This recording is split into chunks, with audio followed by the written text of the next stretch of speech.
What happens Yes. when a married couple has more than a 10-year age gap and they ask the question of can we retire earlier at the ages of 51 and 63? Mhm. Even more so when they have more than $900,000 in a tax-deferred accounts like a 401k or an IRA, and they have very little money in the Roth IRA and very little money in that brokerage account. Mhm. Do they convert to a Roth IRA? What are the pros and cons? What are their net cash flows each month and each year? Today, we're going to review a real case by a real married couple on here, currently ages 47 and 61, asking, can we retire earlier in a couple years at the ages of 51 and 63? What are the impacts of the age gap? What are the Mhm. impacts of taxes on these tax deferred accounts? We're looking at real financial planning data, visuals, and charts, tax impacts, net cash flows, looking at Roth IRA conversions. Should we do one? What are the tax impacts? What are my break even points? What about Social Security? What about pensions and the tax on pensions? And so much more with several visuals throughout here as well. Our hope today is that you can get education and Yes. insights with real planning and real projections on here so that you too can possibly retire Mhm. earlier, wealthier, and happier. Now, we've been guiding people for over Yes. 10 years. And my name is David Lumberg. I'm a financial and tax strategist. I have 2 master's degrees, certificate in financial planning, and also a Marine veteran. Everything today is educational only, not financial, tax, or legal advice. And I'm Ashley. I'm co founder of Awaken Financial Designs. I am an educator and wellness coach. I have a master's degree in business leadership, and I'm certified in pranayama, meditation, and breathwork. And by the end of this video, you are going to gain new insights and ideas that may help your own life and help you retire earlier. And we're going to go beyond the numbers. We're going to talk about what this age gap actually in retirement means emotionally, identity shifts, income changes, and how couples stay aligned through it. We go beyond just numbers and charts to that emotions and feelings and beliefs too. Because really, when you truly think about it, having an age gap Yes. of 5 to 10 years, even 10 to 15, and we've even seen 20, that does impact things emotionally and financially. So let's go ahead at the first visual coming up here on the screen here to see where are we presently at, what is Mhm. their present financial situation on here, and what are their present numbers we can see here too for a starting point. So we currently have age 47 of one spouse, age 61 of the other spouse. They are married on here, Mhm. and they want to retire earlier, right? At the ages of 51 and 63, so in a couple of years. Now we have time left. We have 2 years for one individual, that is the older one, 4 years to go for the younger individual on there as well to retire earlier. Mhm. Currently, they make gross before taxes $212,592. They currently own a home, their real estate. The estimated value is $550,000. Their mortgage is about $450,000, so roughly $100,000 in equity currently on here. Their Social Security benefits estimated on here for the older spouse when they turn 65 are at about $3,448 a month. For the younger spouse estimated when they turn the earliest age on there of 62 roughly, about Mhm. $1,871 estimated on the benefits. Now let's go over at their investment portfolio or their asset allocations on here. That tax deferred item, again, that's your 401k. That's your IRA. That amount of money is taxed as income when it is taken out. And if you take it out after age 59 and a half, you avoid that 10% early withdrawal penalty fee on there, roughly $892,000. Our tax-free accounts, like the Roth IRA on there, when that qualified withdrawal occurs, roughly $4,500 in total value in that account. That non-qualified brokerage account, we want to utilize cost basis and long-term capital gains tax. In total, Mhm. $3,900. That banking account, $14,000 on there. Now, this couple on here as well, they do have 2 different pensions. So the older spouse will Mhm. have a pension at age 65 of $4,500. The younger spouse, when they turn age 63 on their own, have roughly $2,000 on there as well. So you can see a big thing on here is they do have this pension, which is amazing on here. And they do have the bulk of their money, though, in that tax deferred account. And, again, this is quite common when we have people that have Yes. pensions on here and we meet with them, whether they're teachers or they're law enforcement Right. or they worked in the school system or they're a professor or something like that. It's all too common that they've put a lot of their money in that 401k, in that TSP. in that 403B on the tax deferred side on there, not really knowing that when they get that pension in the future, that's also going to be taxed. Because once you have a pension, no matter what, that's already taxed. That's going to put you already in that 12 or 22% bracket depending. So now when you have money in that tax deferred account, which are where the bulk's at, that's also going to be taxed. This is a common issue with so many people that do have pensions. That's why if you do have a pension or you are going to have a pension on there, I would highly encourage you to review putting your money into a Roth component of the TSP, a Roth component of the 403, or a Roth component of the 401k. So when you get that pension in the future and you're already stuck in a high tax bracket, having the Roth component of the employer plan will save you a lot in taxes as well, just for future planning on here. But again, this is their current situation on here. Ashley, what are your kind of thoughts? Yeah, so obviously looking at this, there is that 14-year age gap. So something to take into consideration is, when one person retires early, what's the other one doing? Are they continuing to work? Are they going to, is the older one going to travel and have fun without the other one? So there's a lot of questions to ask emotionally as well. Like, how are you going to be at that stage of life? Yeah, because we've helped a number of people we know personally and people we know from other clients of other advisors and people in general we know, where they might have, on average, it's called a 5-year age gap, seems to be pretty common. We do have some other ones too. But, there's a huge difference in life, right? When someone's 60 compared to 70. Right. When someone's 55 compared to 65 on there, right? There's differences in health conditions. There's differences in mental clarity conditions on there, right? And it's a choice that you yourself have to emotionally make that says, hey, do I want to be 70 when my other spouse finally retires and we can start traveling? Do I want to be 65 when they're 55, right? That's an emotional feeling that they can have. It's more being aligned, really. It's something to think about and just making sure, that you're aligned to do the right thing. Yep, so let's go to the next screen on here now, which is the big picture of how much money could we have? How much money can we spend each month, each year? How long will it last? The big picture, we call it on here.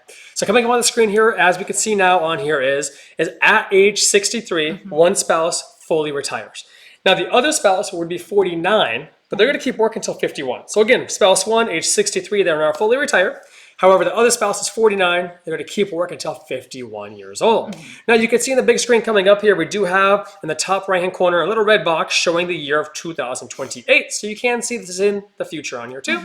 We have the box in top left there, $828,000 roughly. That is their total value of that IRA, that Roth, that brokerage account we saw prior. Now, we do have the top right box, which is my favorite box. This is the net of taxes. You can see in the top center, there's a green square showing this is net. This is not gross. Keep in mind, we love showing the net of taxes. That's the money you get to keep and that you get to spend, not the gross number. So they can have roughly $9,194 every single month net of taxes to spend until the projected ages of death that are on here. Now again, below here, what we have are called guardrails, right? You see green, you see red. The green number would indicate, hey, if everything goes better in the markets with my investments, with my assets, maybe it could spend up to $10,767. If things go bad overall, I'd go down to $8,666, but our average is roughly that $9,100 that they could spend on here once they hit those ages for early retirement. So Ashley, after seeing that, what are your kind of thoughts on here? Yeah, I mean, I think that this is something to really take into consideration. I mean, like we said earlier, the ones retiring early, the other ones waiting a couple years, but this does seem doable in that sense. Yeah, so I mean, to me on here, right, I would say, hey, you get $9,001 every month you can spend. When you're 63, and your spouse could be 49, but works till 51 on there as well. Net of taxes on here, this is a great amount of income. And based on what this particular couple wants for their expenses, for this couple wants for their lifestyle, this number more than fulfills that as well on here. But now let's look at another image or screen coming up here, which is more on the tax side here as well. And eventually we'll get into the Roth conversions coming up here too. Now on the tax side, we pull this up here too, and we kind of say, well, if I retired early, again, ages of 51 for one, 63 for the other on there, what do our taxes kind of look like in a little deeper level? Well, you can see there's a red box first down there going horizontal. The year 2028, that is when the older spouse retires. The second red box, the year 2030, that is when the younger spouse would retire on there as well, going across. Now we could see on there, this is our gross total income. So this is before tax on here. And this is the effective total tax rate in the far right vertical column in green on there. And you can see overall, if we kind of look over the next 20 years roughly, we're kind of averaging roughly a 10.5 to 11% effective tax rate. Again, a 10.5 to an 11% on average effective tax rate over the lifetime. These are our gross numbers on here, because keep in mind, prior we showed you the net incomes, we showed you the net annuals, we showed you the net amounts, which is after tax, but this chart on here does show you the gross on here.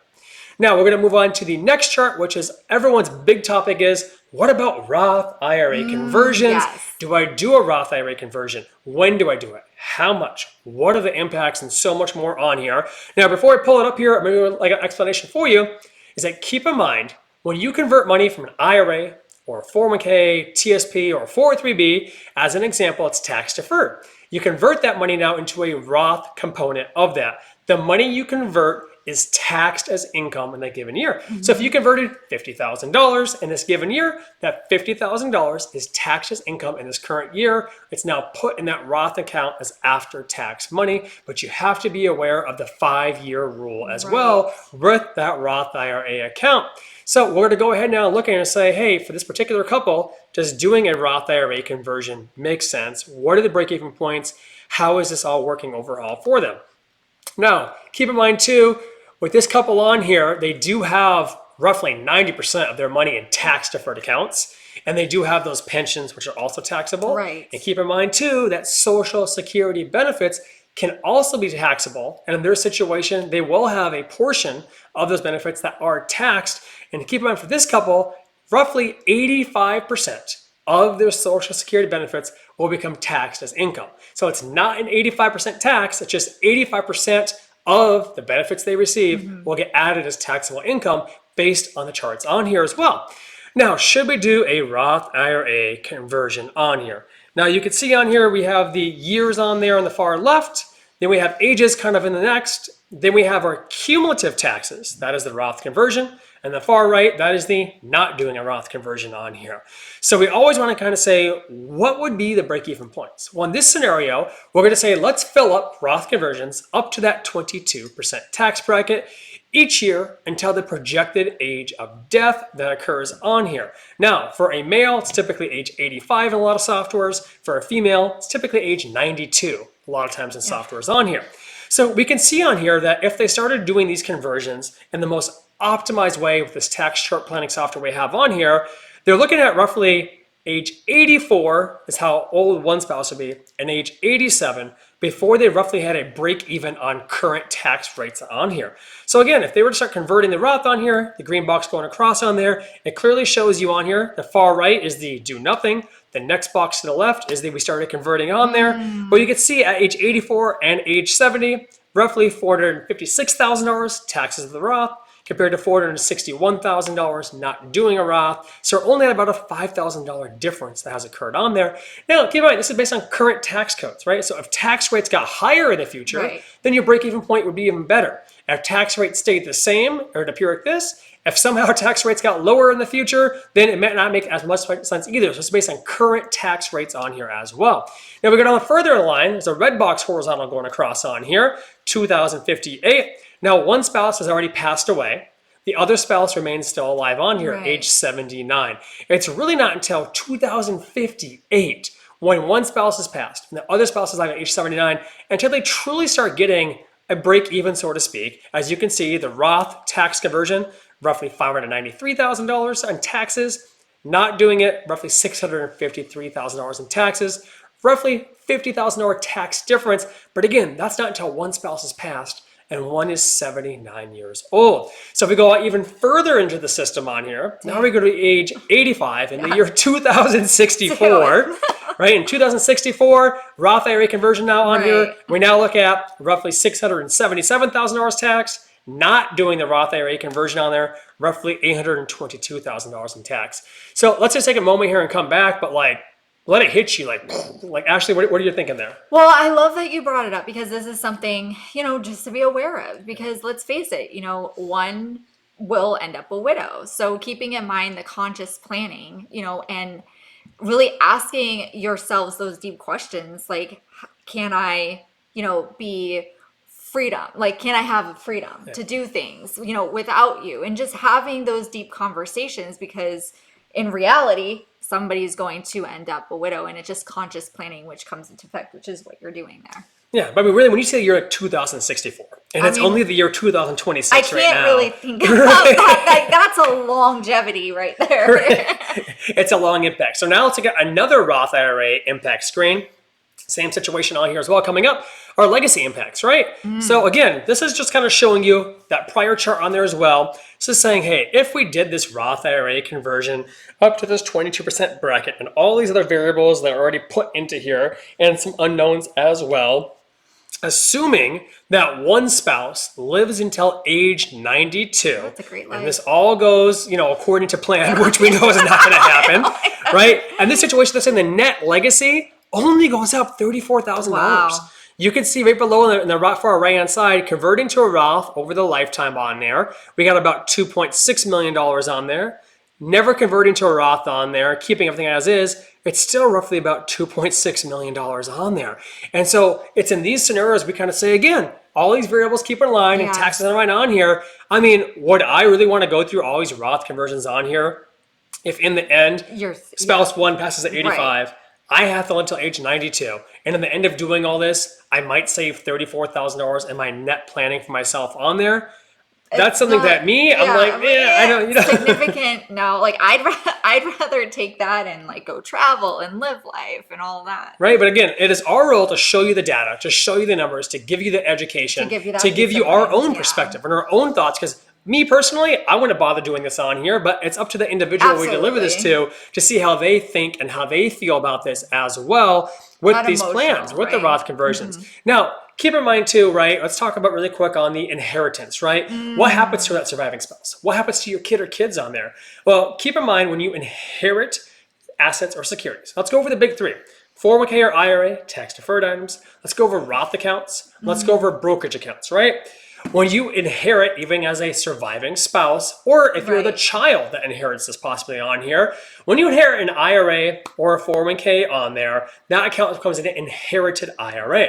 Now, typically, I will have 10 years to take out all of that money once I've inherited it from an IRA account. And if there's already RMDs occurring, I have to hit the RMDs each year as well. Well, when I inherit that now as the child, or I inherit that as the spouse now on there, I still have to pay taxes myself that occur. So if you are now in the single tax bracket, you are now paying taxes on that inherited money when you take it out at a single tax bracket rate instead on there.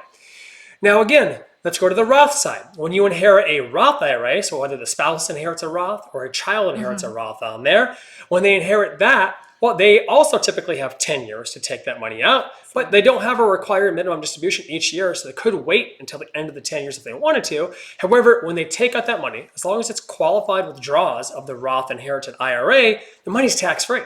So even now, if you are that surviving spouse on there and you are in that single tax bracket status because you inherited a Roth IRA, there are no taxes on the qualified withdrawals. Or maybe I'm the child and I inherit a Roth IRA and I take that money out, there are no taxes on qualified withdrawals from an inherited Roth IRA.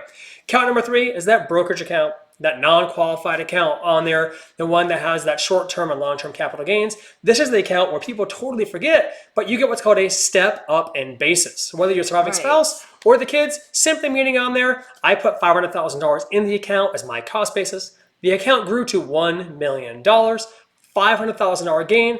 I pass away and die, I leave it to my spouse on there. My spouse gets a step up in basis up to the $1 million on there. She turns around and sells everything. She has a 0% tax because of the step up in basis. So if this couple on here though, it's very difficult because they have 90% of their money already in tax deferred.